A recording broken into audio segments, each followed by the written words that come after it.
मैं आप सबसे बस आज एक अपने मन का विचार रखना चाहता हूं। सोचिए, विचार करने योग्य बात है। भगवान ने जन्म कब लिया? आज से 5,500 वर्ष पूर्व भगवान ने जन्म लिया। लेकिन कल किसी को यह लगा कि भगवान हम सबके बीच में नहीं है? लगा क्या? सबको ये लगा भगवान ने जन्म लिया, भगवान यहीं पर विराजमान है। हम लोग ने हंसी खुशी में खूब आनंद लिया, खूब डांस किया, खूब नचे हैं, खूब आनंद लिया। 5,500 वर्ष पूर्व भगवान ने जन्म लिया और आनंद हम लोगों ने कब लिया? आनंद हम लोग आज ले रहे, लेकिन कल भी हमारे दिल में, हमारे हृदय में ये लग रहा था कि भगवान कहीं दूर नहीं है, भगवान हम सबके पास है और भगवान प्रकट होकर के विराजमान है। हम सब लोग भगवान के प्रकट उत्सव का आनंद ले रहे हैं। ये भगवान की कृपा है। भगवान कहते हैं तू मुझे पूज, तू मुझे मान, तू मेरे प्रति श्रद्धा रख। मैं 24 घंटे तेरे साथ खड़ा हूं, तू मेरे प्रति अपनी श्रद्धा को रख ले, मैं तेरे साथ हूं। अब श्रद्धा ही ना रखो, भगवान को मानो ही ना, भगवान को जानो ही ना, भगवान को समझो ही ना, भगवान थोड़ी आपके साथ होगा। और भगवान को अगर समझोगे, भगवान को अगर जानोगे, भगवान को अगर मानोगे तो भगवान आपके साथ निश्चित है। इसमें कोई संशय नहीं, कोई दोहराई नहीं। भगवान के नाम के पागल होने वाले व्यक्ति की कोई कमी नहीं है। इसलिए बस भगवान की भक्तों की कमी है, भगवान की कमी नहीं। भगवान तो बैठा है, भगवान हर जगह है, हर स्थिति में आपके ही साथ है। जिसने भगवान का नाम लिया उसका जीवन सफल है। आज हम लोग बैठे थे, ये तर्जें छिड़ रही थी सबकी, हम लोग सुबह सुबह तर्जें छेड़ते हैं। तो हमने कहा यार आजकल आदमी ये गाना ज्यादा सुनता, तेरे नाम हमने किया जीवन अपना सारा सनम। हमने कहा यार सनमों के नाम तो बहुत जीवन हो जाता, जे सनम मनम किसी के काम में नहीं आती।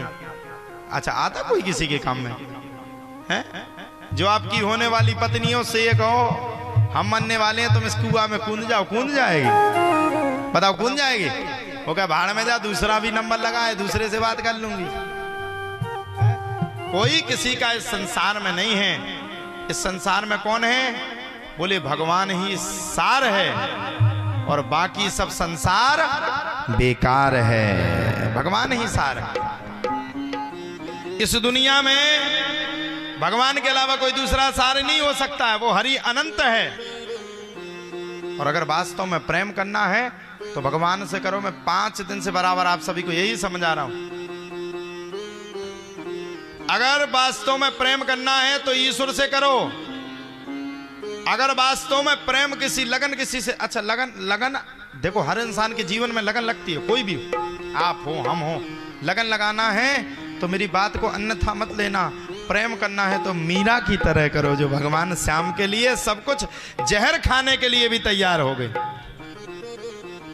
लगन अगर लगाना, भगवान के साथ क्या हुआ? भगवान किसके घर में आए?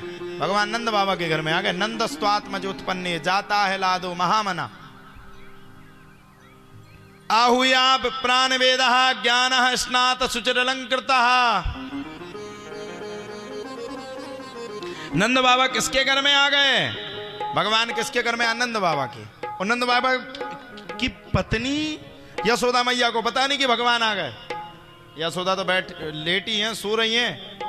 नंद बाबा की बहन सुनंदा ने देखा और दौड़ करके बोली है गयो, है गयो, है गयो, है गयो। पूरे नगर में दौड़ती हुई है गयो, है गयो। नंद बाबा कहते अरे बाबरी कहाँ है गयो?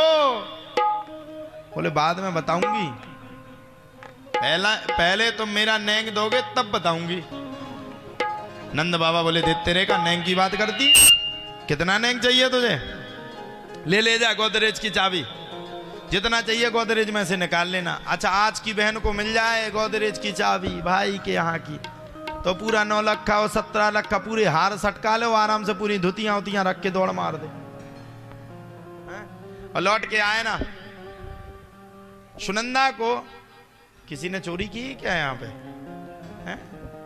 तो सुनंदा ने कहा नंद बाबा बताऊंगी तो तब जब 9 लाख हार दोगे। नंद बाबा ने खुशी के मारे गोदरेज की चाबी, गोदरेज यानी कि पहले गोदरेज को उसकी खजाने की चाबी बोलते थे, वो दे दी, लो पकड़, जा जो तुझे चाहिए निकाल ले। अब बोले 9 लाख कहाँ निकालूंगी? अरे बोले निकाल लेना, कोई दिक्कत नहीं, और भी कुछ निकालना हो निकाल लेना, ये तो बता कहाँ है गयो। नंद बाबा बोले कहाँ है गयो ये तो बता दे। सुनंदा कहती है अरे नंद बाबा, लल्ला जन्म की बहुत बहुत बधाई हो, आपके घर में लाला का जन्म हुआ है। नंद बाबा ने जब सुना लल्ला का जन्म हुआ, मेरे यहां लल्ला का जन्म हुआ, नंद बाबा के तो खुशी का ठिकाना ना रहा। अब ठिकाना क्यों रहेगा? पहली बात तो नंद बाबा के घर में कोई संतान नहीं होती थी। आज 90 वर्ष के डोकरे हैं और 90 वर्ष में भगवान उनके घर में आए, और किस रूप में आए? संतान के रूप में नहीं, भगवान के रूप में भगवान आ गए। अब बताओ खुशी होगी कि नहीं? तुम्हारे घर में कोई लड़का हो जाए, लड़की हो जाए तो बिकट डांस करते हो सब रे। लड़की हो तो रोते हो, लड़का हो तो चैन की नींद सोते हो, लड़की हो जाए तो अस्पताल ही से मुंडी को खोजाने लगते, हाय राम ये कहां से आ गए, यहाँ 20 लाख इनके देने को रखे। लड़का हो जाए तो कुल का चिराग आ गया है, और वही चिराग बन जाए धुंधकारी, और बुढ़ापे में लगे पिटाई, देतरे का लाठी चटकाए तो वो चिराग फिर नहीं दिखता है।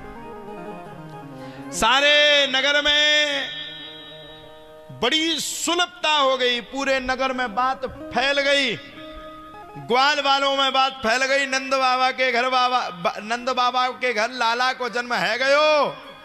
सारे ग्वाल वाले साफ प्रसन्न है गए, हमारा मुखिया है गयो, हमारा मुखिया है गयो, हमारे घर में मुखिया का जन्म है गयो, हमारे घर में मुखिया का जन्म है गयो। अरे भैया साहब इकट्ठे होकर के नंद बाबा के भवन में पहुंच गए। नंद बाबा हमने सुनो है तुम्हारे घर में लाला को जन्म है गयो। नंद बाबा बोले सही सुनो है, लल्ला को ही जन्म है गयो। सारे ब्रज में इतना नृत्य होने लगा, इतना नृत्य होने लगा, इतना नृत्य होने लगा, पूरा ब्रज सराबोर हो गया। भागवत की कथा कहती है कि ब्रज में भगवान इतने सुंदर सुंदर नृत्य को कर रहे हैं, इतना सुंदर सुंदर, पूरे गोप ग्वाल वाले भगवान के जन्म की इतनी खुशी में हैं कि देवता भी उस समय ब्रज में आने के लिए तरस रहे हैं, लेकिन देवताओं को भी ब्रज में आने की अनुमति नहीं मिली। ऐसा भगवान का चरित्र है।